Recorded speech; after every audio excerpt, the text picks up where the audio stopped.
Hafidez and Tiro, we were joined with Karidat to talk about some recent developments, the resources, aid available amid the government shutdown, amid the Sinamai's economic crisis, and we're grateful to be joined with them. And so if you don't mind, just introduce your names and your positions. Good morning, Tomas. I'm Lori Ogumero. I'm Executive Director at Karidat. I just say I like to work. I work there because that's what we do. We work every day to try to help fill the gaps in the community. Good morning, everyone. My name is Elaine De La Cruz, and I also work at Karidat. All right, and so I know one of the major concerns this month is food stamps, and there's a number of organizations doing food drives, and that includes you guys. And so what can you tell us about the efforts there? Well, we've been blessed to have some support from the Saipan Mayor's office with humanitarian daily rations, which we've been able to push out to the community. It's not much, but at least it's something. And then was it yesterday, we were able to send some of those rations down to both Rhoda and Tinian, and it's going to the parishes on those islands, and then the priest will then be able to distribute it to the needy, the most needy on those islands. It's not a lot because it was the last pallet that the mayor had reserved for Karidat. So we decided, let's send it down to Rhoda and Tinian. So we did, and thanks to Cecilio, he put it on his boats for us. He's a great partner, so we got them down. They should be offloading them today, and then they'll distribute. So it's not much, but it's something, because we know that everyone is struggling, and people do appreciate it when they get it.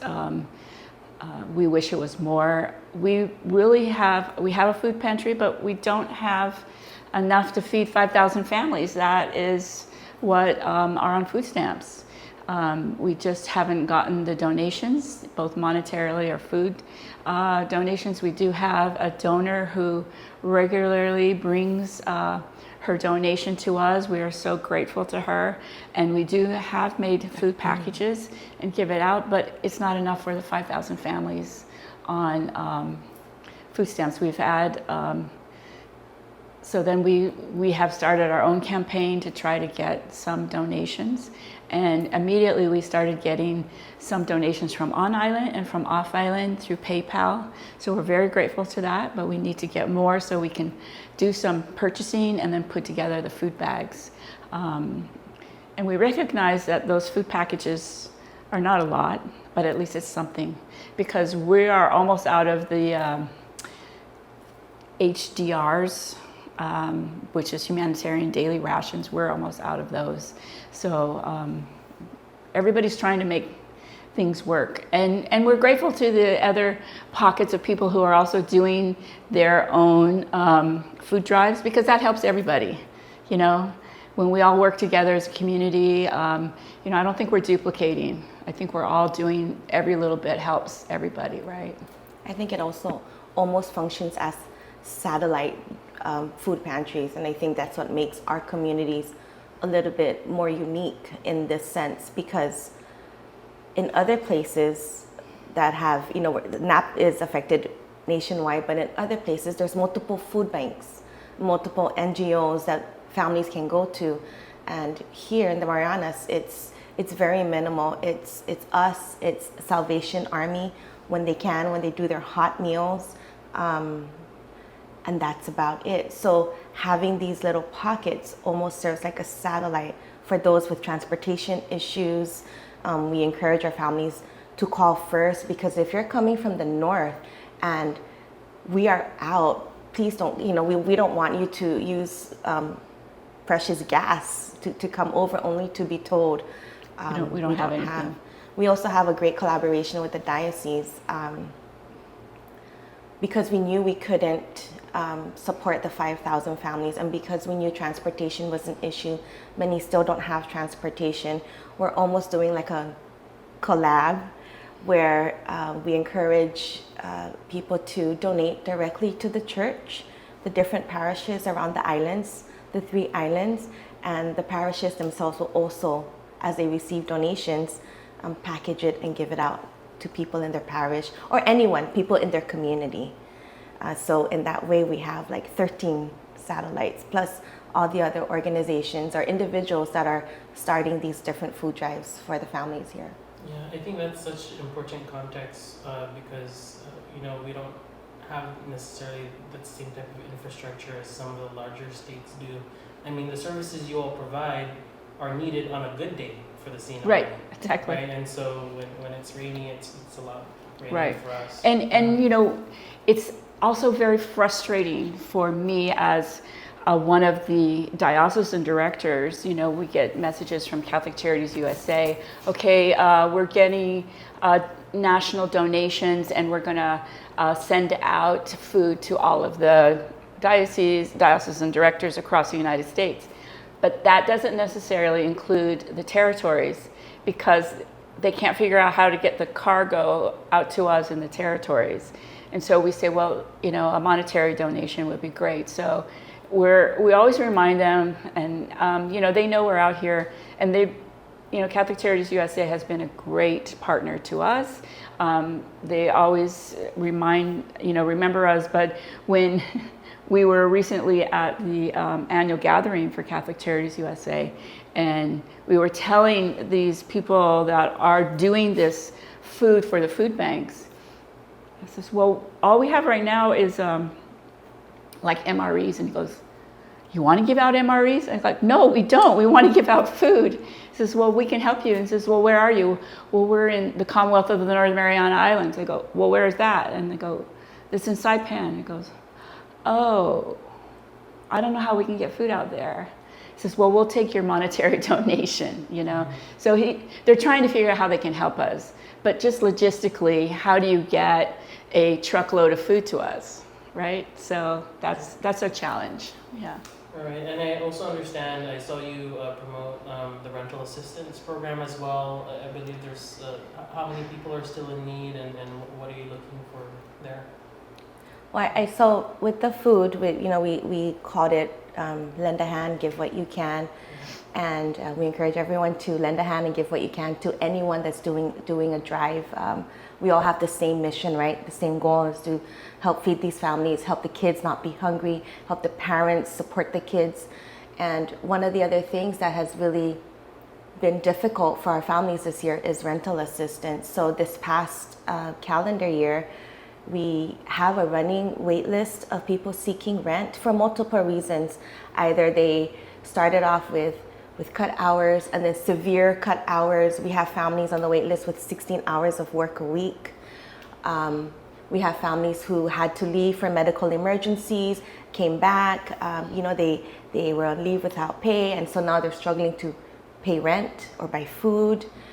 And then we just have families who are just post-pandemic still trying to survive and having to make those difficult choices. Do I pay for food? Do I pay for rent?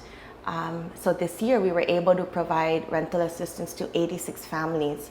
And I think it was about 110 months of rent, which means some families got, like, if you might have gotten 2 months, you might have gotten 3, I might have gotten 1, so that's 6 months of rent. Mm-hmm. And so that's really important because that means we kept these families housed for 110 more months as a program. When we were pushing this out and starting the messaging, we were at 72 left in the wait list, but that has grown since. Couple more families. So, and then we wanted to give also donors an opportunity to decide if they wanted to donate, if they wanted to give it for food or for rent, and kind of give them more, I guess, donating power in that sense. And so with that 74 families, we hope to help them continue to stay housed. They're women, they're men, they're children, they're elderly, they're those with a lot of vulnerabilities. It's every, all of us, all of our community members that we're trying to stay housed. And so we coined it Hope Lives Here. We've been quietly doing that for a very long time. And there's so many untold stories of the struggles. And it doesn't sit well with us. And I know that that's what also makes us very unique is we want to help. And I think if we only knew how, people would be like, oh, okay, I can do that. And every bit of donation helps. It helps to keep a family housed. The rental assistance program is one of the oldest programs of Karidat.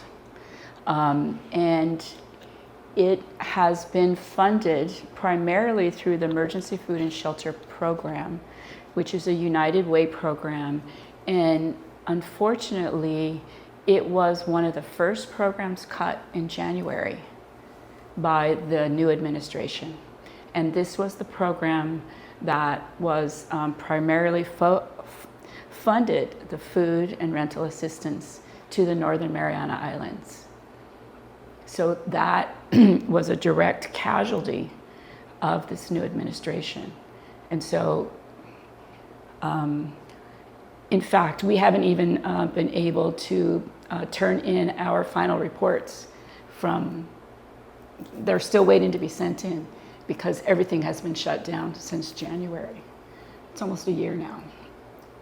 And that leads me to the last few questions I wanted to ask about how the federal government shutdown is impacting Karidat, and also locally, of course, the austerity, but also I know the audits have posed challenges, for example, like the shelter.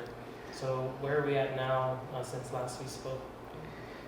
Well, we did get support from SNILE to help us with the audit issue that affected the shelter, and we're very grateful for that support.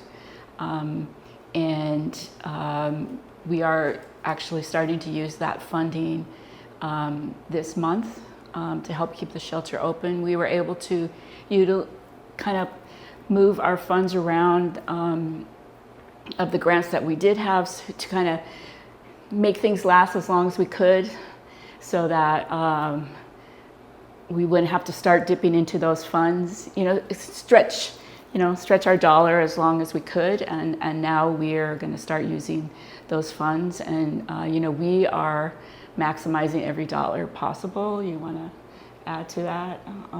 So that's where we are with that. Yeah. The other program too that's been affected is our sexual assault services program, and that's the program that provides supportive services for our survivors of sexual assault. It has its own hotline. It's 838-7322. Our victim hotline is 234-5100. And it's just been a very important program to have for survivors to know there's a safe place, there's a safe space, there are safe people who believe your story. And with the help of SNILE, we've been able to make those two programs continue. To our knowledge, they're the only two programs in the Marianas that do that. The shelter for those fleeing intimate partner violence, stalking, sexual assault, domestic violence, human trafficking, and then the sexual assault services program. So we've been very fortunate that SNILE was able to provide us with some help, and we're hoping that our audits will continue and that our funds be unheld sooner than later. All right. Well, that's all the questions I had. I just wanted to open the floor. Anything else you want to add that I didn't ask about, or what's the best way for the community to get a hold of you all? Well, I think if you wanted to know more about the Give a Hand, Lend What You Can campaign, or the Hope Lives Here campaign for rent assistance, you can check our Facebook, or you can call us at the main office. Our numbers are 234-6981 or 234-5248. Our victim hotline number, our 24-hour hotline number is 234-5100. Again, that's 234-5100. And then our sexual assault services program number is 838-7322 or 838-SAFE. All right, thank you. And we'll put those flyers and numbers up as well when we post this. So I Thank appreciate you. your time. Thank you. Thank you. Thank you.